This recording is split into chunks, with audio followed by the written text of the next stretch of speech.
Apakabar, and welcome, initiates. I'm Kara Blockwood, your assigned paranormal professor. Today's training course will prepare you for what you will encounter out in the field. Now, not every entity will behave in the same manner, and knowing those differences could be what stands between life and death. This profession isn't for the faint of heart, so if at any time you find your stomach roiling in your guts, you want to crawl out of your skin or hide under your bed, simply make way for the exit and go cuddle your favorite plushie. Cute. For this isn't the place for you. For all others brave enough to face their fears, open up your textbooks, grab your notebook and pen, and let us begin. But just one moment.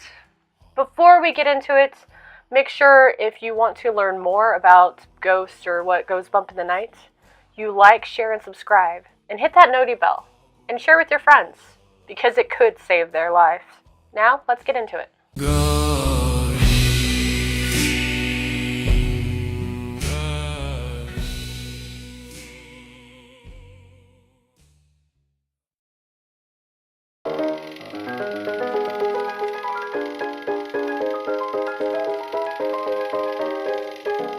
Chapter 7, Section 7.1, Hantu. What are they? Now, Hantu originates from the Indonesian Malay languages as ghost or spirit. There's not a single or origination point, more like a widespread presence in folklore of Southeast Asia, including Malaysia, Philippines, and Indonesia. I know what you're thinking, class. Now, I thought it too myself. The literal translation means it is a ghost. Now, let out all your giggles for how silly of a hunt that would be. Come on now, get it all out there. Let's get back to the chapter. It is a broad category for many supernatural beings, ranging from ancestral souls and nature spirits to more specific and more often terrifying entities like the Hantu Raya, or the Great Ghost, or Hantu Pokong, Wrapped Ghost. Generally, the ghost refers to spirits of the deceased. However, they can also be other invisible supernatural beings, like demons. In mythology, Hantus can vary widely and aren't necessarily there for evil intent. According to traditional Malay lore, the soul of a human is about the size of a thumb and will appear as a mini form of the human body in which it lives.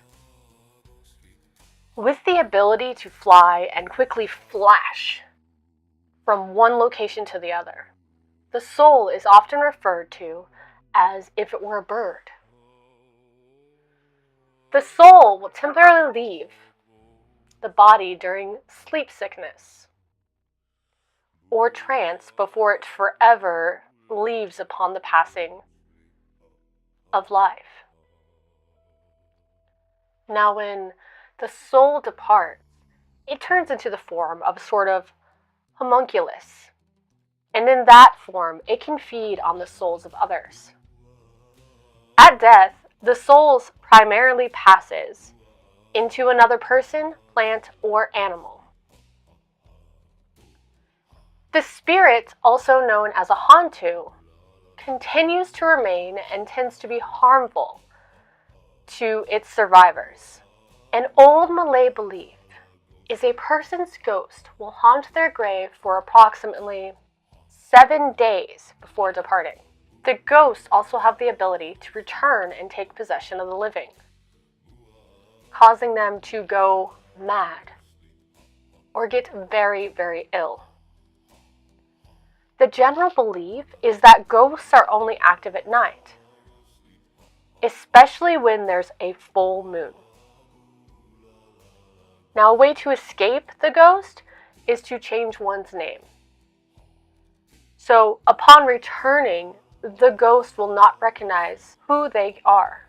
The other method that has been used is to tempt the ghost with a meal. When it decides to turn into the animal, let's say like a chicken, it then will be able to be destroyed. So those chicken nuggets you were eating could have been a Hantu turned into a chicken. These entities were blamed for causing many illnesses, with the only cures being reciting incantations, burning incense, in some cases, sacrifice an animal and washing its fluids into a river to appease the ghost.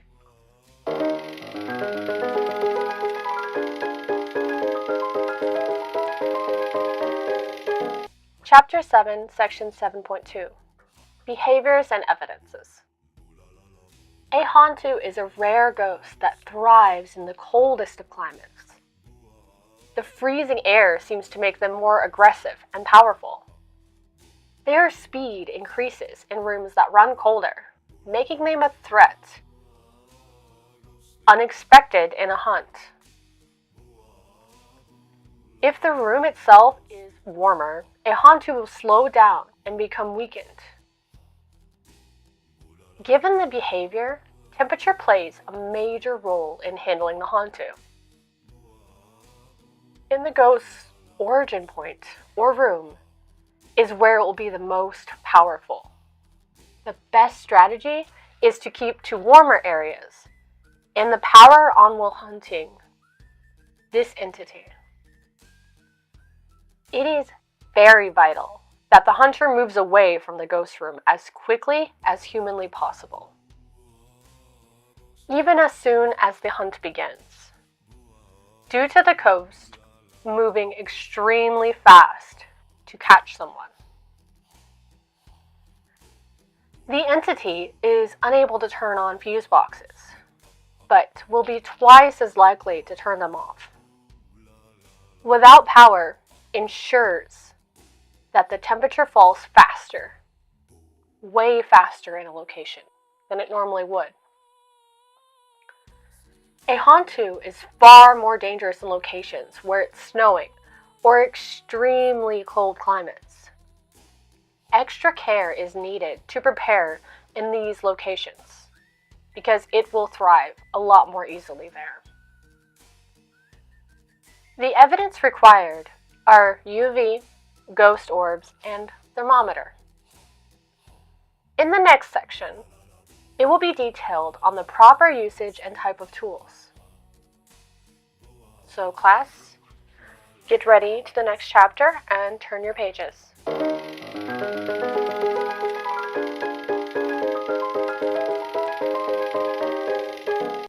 Pay attention, class. Over there, Johnny, I see you. Right now. Chapter 7, Section 7.3. Tools of the Hunt. Ultraviolet left by entities are known to be handprints, left on doors or light switches, or even footprints in salt. It can be tracked by using a UV flashlight, which is activated like a standard flashlight. When shown on surfaces, the prints will show up as a greenish glow. Alternatively, a UV glow stick may be used as well to reveal the prints. For the next evidence of ghost orbs, a hunter will need a video camera with night vision due to them not being able to see with the naked eye. Now, ghost orbs will spawn in the ghost's favorite room, which, as you know, class, is the worst possible place to be if you're dealing with a Hantu. They will appear as small orbs that glide across the screen, usually one at a time. They may also appear on CCTV footage, depending on the location. The final evidence is freezing temperatures, which can be detected by a thermometer. The presence of a ghost in the room will cause the room's temperature to decrease rapidly to the point of it going below zero. And this will happen regardless of evidence.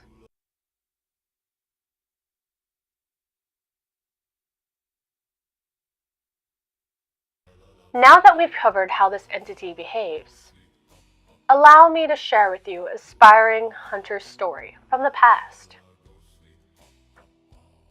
Let it be a story of caution to all those who have ventured out after. This story begins with a hunter initiate, much like yourselves. Jerry Can, 20 years old, had an interesting first run for his hunt. And by interesting, I mean not to say not good at all. He was known by his class as the Joker. Even liked to poke fun in his own name, sounding like a gas can. And other jokes like, why are ghosts so bad at lying? Because you can see right through them. And what's a ghost's favorite dessert? Ice cream!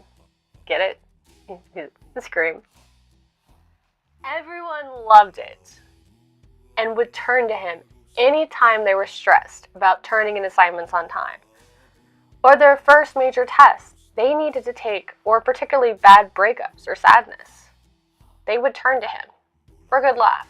Jerry was dispatched for his first hunt, and it was an entity called a Hantu, found to be present in a diner in downtown Chicago in the year of 2001, midwinter.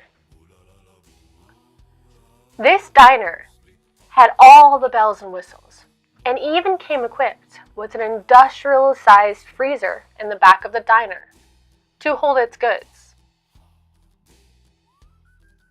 Evidence he found led him to find the Hantu in the kitchen. A hunt began approximately around 2 a.m., to which Jerry had to think fast to find a hiding place in order to make it out safely. He scrambled and scrambled to no avail until a light bulb went off on his head. Ting! He had the bright idea to hide inside the freezer that was running and very, very cold.